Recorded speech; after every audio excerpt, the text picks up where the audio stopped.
গন্তব্যের পথ মিলবে কোরআন এবং সুন্নাহ। এজন্য অনুরোধ, নিজেদের ছেলেকে, নিজেদের মেয়েকে দ্বীন শেখান। কেন বঞ্চিত করলেন ছেলেটাকে? ছেলেরা তোমরা যারা বঞ্চিত হইলে তোমরা আবার পড়ো, কোরআন শিখো।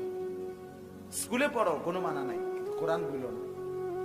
কোরআন বিহীন তোমারে সারা দেশ জুড়ে এই আন্তর্জাতিক ভাবে উন্নত বিশ্বের সাথে মিলাবে, এই স্বপ্ন দেখাইয়া, এই চটকদার লোভনীয় কথা বলে আগামী প্রজন্মকে হেসে খেলে তামসা করে সম্পূর্ণ অপদার্থ অথর্ব একটা জাতি বানানোর সমস্ত পরিকল্পনা নতুন শিক্ষানীতির নামে বাস্তবায়ন করার চেষ্টা চলছে। এটা যদি বাস্তবায়ন হয়, আগামী সন্তান আর মানুষের বাচ্চা স্বাভাবিকভাবে মুসলমানের সমাজে রং তামসার ফুর্তি ছাড়া আর কিছুই করবে না।